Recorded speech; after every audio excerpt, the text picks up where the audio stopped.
मेरे से पूछते हैं, कई लोग मेरे से पूछते हैं, जी दिल्ली में इतना काम हो रहा है, बिजली मुफ्त कर दी, पैसे कहां से आते हैं? यहीं से आते हैं। जो पैसा इनकी जेबों में पहले जाया करता था, अब वो उनकी जेब में नहीं जाता। अब वो आपके विकास के लिए, आपके परिवार के लिए, दिल्ली की तरक्की के लिए इस्तेमाल होता है। एक एक पैसा दिल्ली का, सरकार का एक एक पैसा आपकी तरक्की के लिए इस्तेमाल होता है। पूरे देश में बात कर लो, पीडब्ल्यूडी का मतलब भ्रष्टाचार, पीडब्ल्यूडी का मतलब भ्रष्टाचार। दिल्ली अकेला शहर है जहां पीडब्ल्यूडी का मतलब ईमानदारी। हमारा पीडब्ल्यूडी डिपार्टमेंट हर काम में पैसे बचा रहा है। ऐसा कभी नहीं होता, अगर बेईमानी होती तो 300 करोड़ का फ्लाईओवर 900 करोड़ रुपए में बन रहा होता। लेकिन पीडब्ल्यूडी जितने काम कर रहा है, एक एक काम के अंदर अपने पैसे बना रहा है, बचा रहा है। और दोस्तों, कितनी अड़चने आ रही हैं, आप लोग देख रहे हो रोज। हमारे काम रोकने की कितनी कोशिश की जा रही है।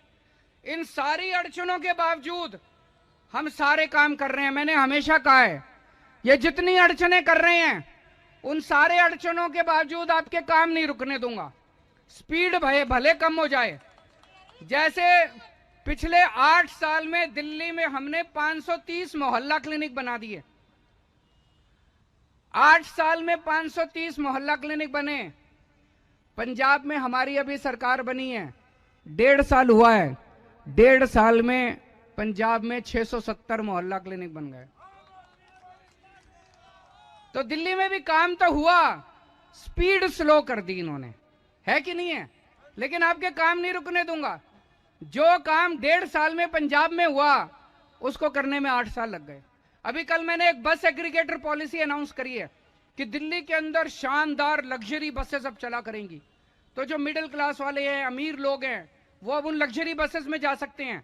अपनी गाड़ी इस्तेमाल करने की जरूरत नहीं है, स्कूटर इस्तेमाल करने की जरूरत नहीं है, लग्जरी बसों में जाओ। उस पॉलिसी को मैंने 2016 में लागू करना था, 1 महीने में लागू हो जाती। करते करते करते करते 8 साल लग गए। अब वो लागू होगी पॉलिसी, पर कोई बात नहीं। जितनी अड़चनें आती हैं, जब सच्चाई के रास्ते पे चलते हो तो सच्चाई का रास्ता कांटों भरा होता है। अपने को काम करना है, काम से मतलब है। अपने को किसी की बुराई नहीं करनी, किसी के खिलाफ नहीं बोलना। सारी अड़चनें पूरी करके हम काम करेंगे। आप लोगों को बस ये यकीन दिलाना चाहता हूं कि कोई काम नहीं रुकेगा, चाहे जो मर्जी अड़चनें आए। आप लोगों